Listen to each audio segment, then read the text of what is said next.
नमस्कार, मैं हूं अजय प्रकाश और आप देख रहे हैं जन ज्वार। आज किसान आंदोलन पूरे देश भर में हुआ। लखीमपुर खीरी हत्याकांड, जिसे नरसंहार भी किसान कहते हैं, उसके मुख्य आरोपी अजय मिश्र टेनी, जो कि मोदी सरकार में गृह राज्य मंत्री है उत्तर प्रदेश से, उनकी बर्खास्तगी, उनकी निलंबन का मांग हो रही है। मांग ये है किसान आंदोलनकारियों की कि कम से कम मोदी इतना तो करें ही कि अपने पार्टी से भले ना निकालें, सांसदी भले ना खत्म करें, लेकिन अपने मंत्रालय मंत्री पद से तो हटाएं, खासकर उस मंत्री पद से जो इस देश में कानून व्यवस्था का राज कायम करने के लिए बनाया गया है, यानी गृह मंत्रालय। वह अमित शाह के सहयोगी हैं, उनके साथ ही मंत्री हैं। और ऐसे में सवाल ये बनता है बड़ा कि जब अपराधी ही अपराध खत्म करने वाली कुर्सी पर बैठा होगा, तो किसको उम्मीद होगी कि अपराध खत्म होगा? कौन मानेगा कि उसका बेटा सही सजा पाएगा?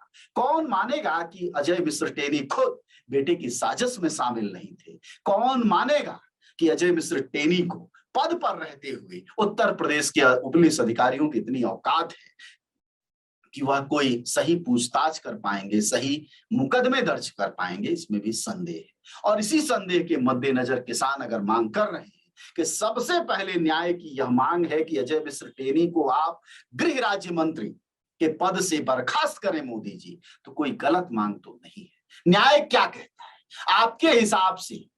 आप जनता से मैं पूछना चाहता हूं कि आपके अनुसार न्याय क्या कहता है? क्या अपराधी जिसने अपराध किया हो उसको आप चौधरी बना दें, उसको आप न्यायविद बना दें, उसको आप पंचायत बना दें, उसको आप अपनी तरफ से न्याय करने वाला बना दे, तो आपको लगता है कि वह न्याय करेगा? वह अपने बेटे को बचाएगा, सबसे पहले अपने गिरहबान को हाथ से छुड़ाएगा जो किसान पकड़ चुके हैं। लेकिन सरकार ऐसा नहीं चाहती। सरकार की मंशा से बहुत साफ है कि वह अपने प्रतिष्ठा कहें या फिर विपक्षी दलों के दबाव से मुकर जाने की तरकीब कहें, या फिर किसान आंदोलनकारियों की सुननी ही नहीं है, किसी की भी नहीं सुननी है, यह वाला रवैया कहें अमित शाह और मोदी सरकार का, कि अब तक उन्होंने आरोपी जो मंत्री हैं लखीमपुर नरसंहार के, उनको बर्खास्त नहीं किया है और आज के आंदोलन के बाद भी कोई सुगबुगाहट नहीं दिखाई दे रही। चलिए आज जरा इस पर बात करते हैं कि आखिरकार यह सुगबुगाहट दिखाई क्यों नहीं दे रही। कुछ प्रश्नों से बात शुरू करते हैं। दो बातें समझ में आ रही हैं कि अजय मिश्र टेनी पर अगर सरकार नहीं कोई एक्शन ले रही है मोदी सरकार, तो उसकी मजबूरी क्या है। दो तरह की बातें समझ में आ रही हैं, आप सब भी समझ ही रहे होंगे। पहली ये कि योगी आदित्यनाथ चूंकि तीसरे बड़े नेता के रूप में या कहे दूसरे बड़े नेता के रूप में राष्ट्रीय स्तर पर मोदी के बाद उभर रहे हैं, तो क्या उन्हें चेक एंड बैलेंस करने के लिए अजय मिश्र टेनी को नहीं हटाया जा रहा है, जिससे कि ब्राह्मण वोट, तथाकथित ब्राह्मण वोट अपने काबू में रखा जा सके? या फिर सरकार कहीं खुद इन तमाम घटनाओं में संलिप्त तो नहीं है? कहीं यह सरकार के आदेश पर ही तो अजय मिश्र टेनी के बेटे ने ऐसा नहीं किया है? यह दोनों स्थितियां हैं और इन दोनों स्थितियों का सही जवाब तभी मिल सकता है जब कम से कम अजय मिश्र टेनी को उनके पद से हटा दिया जाए, निलंबित कर दिया जाए या बर्खास्त कर दिया जाए। लेकिन यह कुछ भी नहीं हुआ है। लगातार प्रधानमंत्री मोदी अपनी माइक पर, अपने कैमरे में अपनी फोटो खिंचाते हुए पूरे देश को संबोधित करते हैं और बताते हैं कि इस देश से भ्रष्टाचार खत्म हो रहा है, इस देश में न्याय का राज है, वह गरीबों और किसानों के लिए काम करते हैं, उनकी सारी योजनाएं गरीबों के लिए और किसानों और नौजवानों युवाओं के लिए हैं। सवाल यह है कि जो लोग लखीमपुर खीरी में मरे हैं, वह क्या कोई और है? क्या वह अंबानी के रिश्तेदार हैं, अडानी के अपने हैं? क्या वह पूंजीपतियों की औलादें हैं? अगर नहीं तो जाहिर तौर पर वह गरीब और किसान ही हैं। तो फिर उनकी सुनवाई क्यों नहीं हो रही? उन्हें आंदोलन क्यों करना पड़ रहा है कि एक अपराधी, एक आरोपी को आप अपने कैबिनेट से बर्खास्त कीजिए? क्या एक अपराधी और आरोपी को बर्खास्त करने के लिए भी कहीं दुनिया में आंदोलन होता है, जिसके साक्ष्य बहुत साफ है? रौंदती हुई गाड़ियां बहुत साफ दिखाई दे रही हैं और पहले दिन से अजय मिश्र टेनी अपने बेटे को बचा रहे हैं और लगातार कह रहे हैं कि वह निर्दोष है, वह मौजूद नहीं था। फिर सवाल यह है कि क्या यूपी पुलिस ने जो उनके बेटे पर और उनके दोस्तों को रिमांड पर लिया है वह गलत लिया है? यानी पुलिस जो कर रही है वो गलत कर रही है, या फिर टेनी जो कह रहे हैं वो गलत कह रहे हैं? कोई एक चीज तो ठीक है ना। और इस बात को अगर आपको समझना है तो यहां किसान आंदोलन बिल्कुल जायज दिखाई देगा कि एकदम सही सवाल है कि अगर यूपी पुलिस ने इनके बेटे को रिमांड पर लिया है तो अजय मिश्र टेनी का जो दावा था, जो साक्ष्य था, और कह रहे थे हमारे पास अपरंपार वीडियो है कि वीडियो में हमारा बेटा वहां बैठ के पहलवानी देख रहा है, रेसलिंग देख रहा है, वह सब कुछ नहीं सच सच बता पाए और इसलिए वह जेल में है और पुलिस रिमांड पर है। तो किसानों की फिर सुनवाई क्यों नहीं? यह जिद, क्या यह जिद इसलिए है कि किसी अन्य पार्टी को माइलेज न मिल जाए?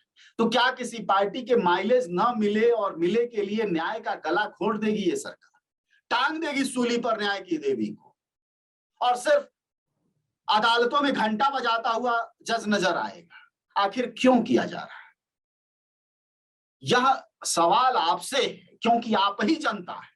आप ही बताएंगे कि सरकार का यह रवैया क्यों होता जा रहा है। किसी एक मामले में नहीं।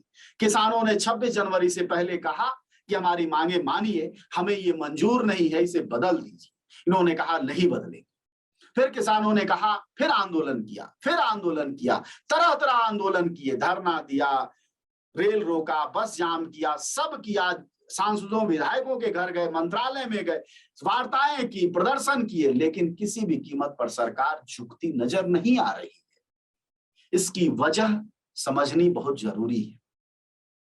वजह अगर आप देखेंगे तो बहुत साफ है कि किसान आंदोलन के पूरे मूवमेंट में सरकार लगातार कोशिश कर रही है कि देश भर में जातीय, सांप्रदायिक और इलाकाई भावनाएं भड़के और बढ़े। जी हाँ, दोनों शब्द, भड़के भी और बढ़े भी। अगर भड़कने को लेकर और बढ़ने को लेकर सरकार एकदम सोची समझी साजिश के तहत, भागीदार की तरह अगर लखीमपुर हिंसा में शामिल न होती तो आखिरकार अपने मंत्री को बर्खास्त क्यों नहीं करती?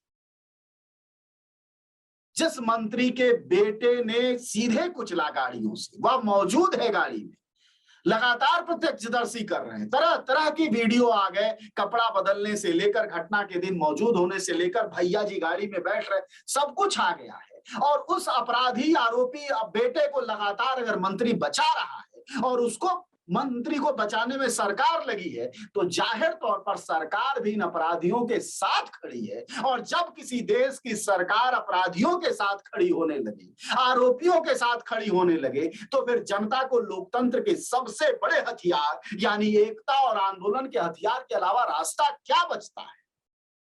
आप हमें बताइए कि क्या कोई तीसरा भी रास्ता है? क्या गांधी ने कोई और रास्ता बताया? भगत सिंह ने, सरदार पटेल ने कोई और रास्ता बताया? अगर बताया हो तो आप हमें भी बताइए कि आखिर इन आंदोलनकारियों को राय दिया जाए कि नहीं साहब, आप आंदोलन मत करिए, आप सरकार के लिए लिखिए मत, आप ट्विटर पर अपनी बात मत कहिए, आप फेसबुक पर या अपने वीडियोस में अपनी बात मत कहिए। अब क्या करे सरकार? हर तरफ से आंदोलनकारियों ने हर स्तर पर अपनी लड़ाइयां लड़ी, हर तरह से सरकार को बताने की कोशिश करी, लेकिन सरकार झुकने को तैयार नहीं है।